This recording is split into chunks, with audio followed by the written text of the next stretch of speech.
تیری زبان اللہ کے ذکر سے تر ہو، دنیا میں بھی نجات ہے اور آخرت میں بھی نجات ہے۔ آپ کثرت سے استغفار کریں، چلتے پھرتے استغفر اللہ، لا الہ الا اللہ، الحمدللہ، لا حول ولا قوة الا باللہ، حسبی اللہ ونعم الوکیل۔ آپ اس کی لذتیں دیکھیے کہ آپ کی زندگی میں کیسے آتی ہے۔ اور قرآن کیا کہتا ہے؟ فَقُلْتُ اسْتَغْفِرُوا رَبَّكُمْ إِنَّهُ كَانَ غَفَّارًا يُرْسِلِ السَّمَاءَ عَلَيْكُمْ مِدْرَارًا وَيُمْدِدْكُمْ بِأَمْوَالٍ وَبَنِينَ وَيَجْعَلْ لَكُمْ جَنَّاتٍ وَيَجْعَلْ لَكُمْ أَنْهَارًا مَا لَكُمْ لَا تَرْجُونَ لِلَّهِ وَقَارًا۔ استغفار تم کر لو، نقد انعام، سارے گناہ بھی اللہ معاف کر دیں گے، موسلادھار بارشیں بھی برسائیں گے، تمہارے پاس مال نہیں ہے تو مال بھی وافر دے دیں گے، اولاد کی نعمت نہیں ہے تو اولاد بھی دے دیں گے۔ تم سارے پھل تو کبھی کھائے نہیں تم نے زندگی میں کہ سارے پھل ہی گھر میں لے آئے پوری منڈی اٹھا کے۔ تم استغفار کرو، اللہ تمہیں باغات کا ہی مالک بنا دے گا، تمہارے لیے نہریں جاری کر دے گا۔ بلکہ دوسری جگہ اللہ رب العزت فرماتے ہیں جس نے زندگی بھر سکون لینا ہے وہ کیا کرے؟ وَأَنِ اسْتَغْفِرُوا رَبَّكُمْ ثُمَّ تُوبُوا إِلَيْهِ يُمَتِّعْكُمْ مَتَاعًا حَسَنًا إِلَىٰ أَجَلٍ مُّسَمًّى۔ استغفار کر لو، جب تک زندہ رہو گے اللہ تمہیں چین نصیب فرما دے گا۔ تم جسمانی کمزوری، مالی کمزوری، خاندانی کمزوری، ملی کمزوری کی شکایت کرتے ہو، ساری کمزوریوں کو قوتوں میں بدلنا چاہتے ہو تو اس کا علاج کیا ہے؟ وَيَا قَوْمِ اسْتَغْفِرُوا رَبَّكُمْ ثُمَّ تُوبُوا إِلَيْهِ يُرْسِلِ السَّمَاءَ عَلَيْكُمْ مِدْرَارًا وَيَزِدْكُمْ قُوَّةً إِلَىٰ قُوَّتِكُمْ وَلَا تَتَوَلَّوْا مُجْرِمِينَ۔ استغفار تم کر لو، اللہ تعالیٰ تمہاری ہر کمزوری کو قوت میں بدل دیں گے۔ امام احمد بن حنبل رحمۃ اللہ علیہ گھر سے نکلے، مسجد پہنچے، کہتے ہیں کہ لیٹ ہو گیا ہوں، مسجد والے سے کہا مجھے کچھ آرام کا موقع دے دیجیے، کہا نہیں نہیں ہمارا نظام ہے یہاں نہیں کچھ ہو سکتا، جیسے آج بھی بڑے بڑے نظام دنیا میں موجود ہیں۔ کہا چلو مجھے کچھ یہاں انتظار کا موقع دے دو۔ ابھی یہ بات ہو رہی تھی تو ایک نان بھائی گزرا جس کا کام تھا نان بنانا، اس نے کہا اس کو میرا مہمان بننے دو، آپ کیوں اس کو کچھ کہہ رہے ہو؟ گھر لے گیا، چارپائی پہ لٹایا اور خود آٹا لیا اور کیا کرتا ہے؟ استغفر اللہ استغفر اللہ، آٹا گوندھ رہا ہے اور ساتھ استغفر اللہ کہہ رہا ہے۔ اور امام احمد بن حنبل دیکھ رہے ہیں، پوچھتے ہیں آپ کو استغفار نے کچھ فائدہ بھی دیا؟ کہتے ہیں جناب فقیر آدمی تھا، جب سے استغفار کیا مال سنبھالا نہیں جا رہا، اور جب سے استغفار کر رہا ہوں جو خواہش کرتا ہوں اللہ پوری کر دیتے ہیں، لیکن چند دنوں سے خواہش کر رہا ہوں وہ صرف پوری نہیں ہوئی، باقی ساری پوری ہوگی۔ کہا وہ کون سی خواہش ہے جو پوری نہیں ہوئی؟ کہا میں نے اللہ سے دعا کی تھی، یا اللہ وہ سنا ہے امام احمد بن حنبل ایک ہیں بڑے نیک انسان ہیں، یا اللہ میری بھی ملاقات کروا دے ان سے۔ کہا وہ تو میں ہی ہوں۔ وَقَدْ جُرِرْتُ إِلَيْكَ جَرًّا، آج میں گھر سے نکلا جیسے فرشتہ شاید تیرے ساتھ ملاقات ہی کروانے کے لیے مجھے لے کے آیا ہے۔ مَنْ لَزِمَ الْاِسْتِغْفَارَ جَعَلَ اللَّهُ لَهُ مِنْ كُلِّ هَمٍّ فَرَجًا وَمِنْ كُلِّ ضِيقٍ مَخْرَجًا وَرَزَقَهُ مِنْ حَيْثُ لَا يَحْتَسِبُ۔ جو کثرت سے استغفار کرتا ہے اللہ تعالیٰ اس کی تنگی کو آسانی بنا دیتے ہیں، اللہ تعالیٰ اس کی مصیبت کو خوشی بنا دیتے ہیں اور وہاں سے رزق عطا کرتے ہیں جہاں سے اس کو کبھی گمان نہیں ہوا۔ اللہ کا ذکر یہ 5واں اصول ہے کامیاب زندگی گزارنے کے لیے، اور کثرت سے درود پڑھنا، اللهم صل على محمد وعلى آل محمد كما صليت على إبراهيم وعلى آل إبراهيم إنك حميد مجيد اللهم بارك على محمد وعلى آل محمد كما باركت على إبراهيم وعلى آل إبراهيم إنك حميد مجيد من صلى من أمتك صلاة واحدة ایک مرتبہ جو درود پڑھتا ہے انعام کتنے ہیں 5 كتب الله له 10 حسنات ومحى عنه 10 سيئات ورفع له 10 درجات وصلى الله عليه وملائكته 70 صلاة فليقل عبد من ذلك أو ليكثر جو ایک مرتبہ درود پڑھتا ہے 10 نیکیاں لکھی جاتی ہیں 10 گناہ معاف ہوتے ہیں 10 درجات بلند ہوتے ہیں اور اللہ رب العزت 70 رحمتیں نازل فرماتے ہیں اور اللہ کے نورانی فرشتے 70 مرتبہ اس انسان کے لیے بخشش کی دعا کرتے ہیں ومن صلى علي 10 مرات حين يصبح وحين يمسي أدركته شفاعتي يوم القيامة جو صبح اور شام 10 مرتبہ درود پڑھ لیتا ہے قیامت کو میری شفاعت کا مستحق بن جائے گا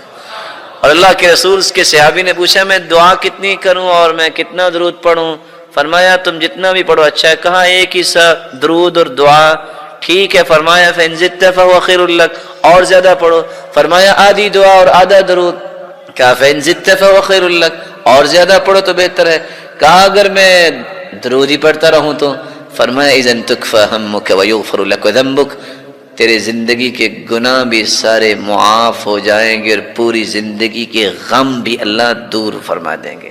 میری اللہ سے دعا ہے اللہ تعالی ہم سب کو سعادت کی زندگی عطا فرمائے ہمارے گناہوں کو معاف فرمائے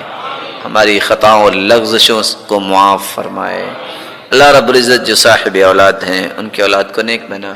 دست و بازو بنا آنکھوں کی ٹھنڈک بنا اور صدقہ جاریہ بنا الہ العالمین جو کسی بھی مصیبت میں ان کی مصیبت کو خوشیاں بنا دے کسی تنگی میں ان کی تنگی کو آسانیاں بنا دے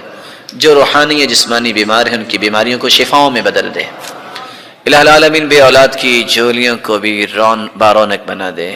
الہ العالمین صاحب مال کے مال میں برکت فرما اور تقوی نصیب فرما اور فتنوں اور آزمائشوں سے بچا اور بے روزگار کو تونگر بنا دے اور مخروض کے غیبی خزانوں سے مدد فرما الہ العالمین جس طرح تیرے گھر میں آج جمع ہیں ہم سب کو جنت الفردوس میں جمع فرما اپنے محبوب کی رفاقت نصیب کسی کو صبر نہیں آتا تو وہ کیسے اپنے اندر صبر پیدا کر اس کا سب سے پہلا طریقہ یہ ہے کہ زندگی کی حقیقت کو پہچانیے الدنیا سجن المؤمن وجنت الکافر یہ دنیا مومن کا جیل خانہ ہے اور کافر کے لیے جنت ہے اگر کوئی شخص جیل میں چلا جائے اس کا کمرہ بھی اچھا بنوا دیا جائے فرنشڈ ہو اس میں ہر ضرورت کی چیز بھی موجود ہو ہے تو جیل نا آزادی تو نہیں ہے اسے ایک نہیں دسیوں محرومیاں اسے محسوس تو ہوتی ہے نا مومن کے لیے دنیا جیل ہے اس لیے تکلیفیں برداشت کرنے سے اجر ملنے ہیں اللہ کے رسول کا فرمان ہے قیامت کا دن ہوگا جب تکلیفوں کو برداشت کرنے کے اجر ملیں گے اس وقت تمنا کرنے والا کرے گا لو ان اجسادهم قرضت بالمقارید کاش دنیا میں کینچیوں کے ساتھ ہمارے جسموں کو کاٹ دیا جاتا آج جتنا اجر ملا ہے یہ اس سے زیادہ مل جاتا انبیاء پہ بھی مشکلات مصیبتیں آئیں لیکن انہوں نے برداشت کرنا سیکھا اور سکھایا آج ہمیں بھی زندگی کے اس حقیقت کو پہچاننا چاہیے اسے اگنور نہیں کرنا چاہیے کبھی دل میں یہ سوچ نہ لایا کرے کہ دنیا میں کوئی تکلیف نہیں ہوگی یہ دنیا ہی نہیں پھر اگر دنیا میں بھی کوئی تکلیف نہ ہو تو جنت کی کوئی خواہش کرے گا جنت میں کوئی تکلیف نہیں صبر آتا انسان کو اس طرح ہے سب سے پہلے زندگی کی حقیقت کو پہچانیے زندگی میں جہاں خوشیاں آتی ہیں وہاں انسان کو غمیوں کا بھی استقبال کرنا پڑتا ہے ایک دوسرا طریقہ جس سے آپ اپنے اندر صبر کی صلاحیت پیدا کر سکتے ہیں وہ اللہ ذو الجلال نے قرآن مجید میں بیان کیا ہے یا ایھا الذین آمنوا استعینوا بالصبر والصلاة ان اللہ مع الصابرین ایمان کا دعویٰ کرنے والوں مدد طلب کرو کس بات سے بالصبر والصلاة نماز تم پڑھو گے فرائض کی پابندی کرو گے نوافل پڑھو گے،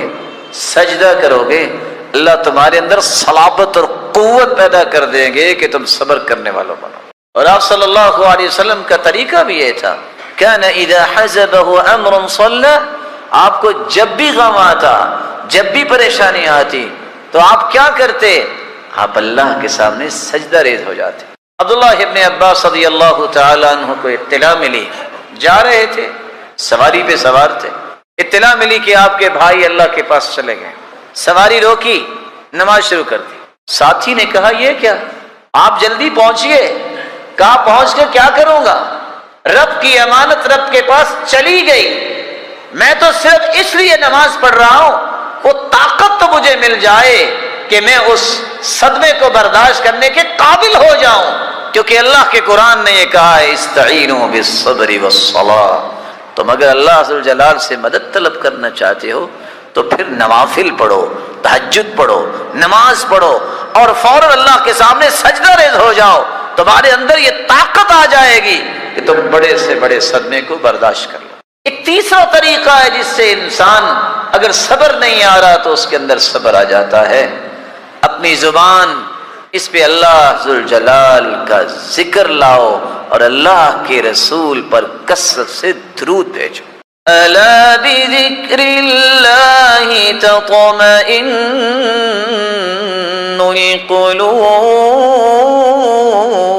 القلوب، دلوں کا سکون تو اللہ نے اپنے ذکر میں رکھا ہے، اس لیے قلبی سکون اللہ کے ذکر کے بغیر ممکن نہیں ہے۔ اور اللہ کے رسول صلی اللہ علیہ وسلم نے اس صحابی سے کہا تھا جس نے یہ سوال کرتے کرتے کرتے یہاں تک پہنچا کہ اللہ کے رسول اگر میں کثرت سے درود ہی پڑھتا رہوں تو پھر کیا ہوگا؟ فرمایا اذن تکفى ہمک ویغفر لک ذنبک، میرے صحابی اگر تم کثرت سے درود ہی پڑھتے رہو گے تو خوش ہو جاؤ، زندگی کے سارے غم دور ہو جائیں گے اور سارے گناہ بھی معاف ہو جائیں گے۔ تو صبر کرنے کا تیسرا طریقہ یہ ہے، اللہ کے ذکر کو اپنی زبان پہ لائیے اور اللہ کے رسول پر درود بھیجنے کو اپنا معمول بنا لیجیے۔ ایک صبر کرنے کا چوتھا طریقہ بھی ہے، وَكُلًّا نَقُصُّ عَلَيْكَ مِنْ أَنْبَاءِ الرُّسُلِ مَا نُثَبِّتُ بِهِ فُؤَادَكَ وَجَاءَكَ فِي هَذِهِ الْحَقُّ وَمَوْعِظَةٌ وَذِكْرَى لِلْمُؤْمِنِينَ۔ انبیاء کے قصے پڑھیے، صحابہ کرام کی زندگیوں کو پڑھیے، سمجھ آئے گی کہ کیسے اللہ نے ان کو قوت دی، کیسے انہوں نے صبر کیے، کس طرح انہوں نے زندگی کے معاملات کو چلایا، آپ کے اندر صبر آئے گا۔ ایک پانچواں طریقہ بھی ہے جس سے آپ اپنے اندر صبر کی صلاحیت پیدا کر سکتے ہیں۔ رسول اللہ صلی اللہ علیہ وآلہ وسلم نے کچھ دعائیں بتائی ہیں، یہ دعائیں اپنا معمول بنائیے۔ اذا اصاب احدا ہم او غم او سقم او شدہ، کسی کو غم آیا، فکر نے گھائل اور نڈھال کر دیا، بیماری نے لاچار کر دیا، سختیوں کی چکی میں پس گیا ہے، صرف اتنے الفاظ بول دے، اللہ ربی لا شریک لہ،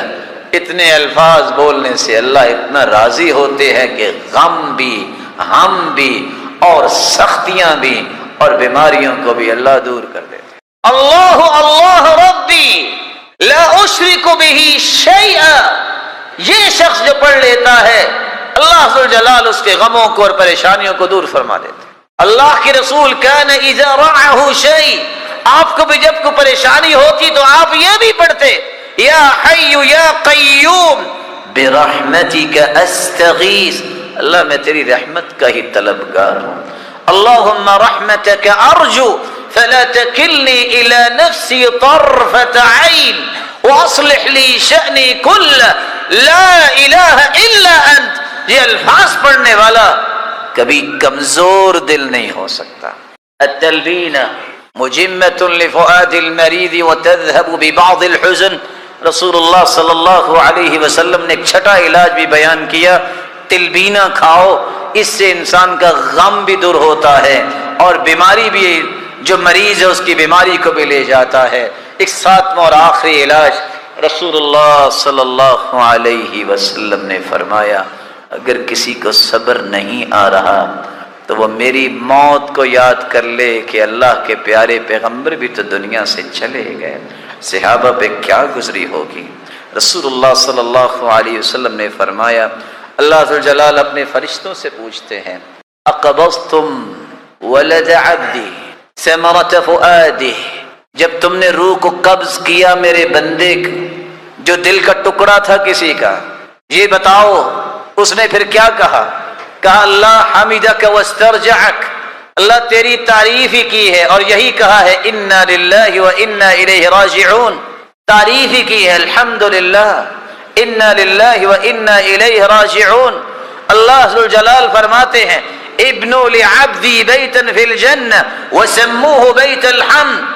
میرا آرڈر یہ ہے فرشتوں اگر اس نے تعریف کی ہے انا للہ وانا الیہ راجعون پڑھا ہے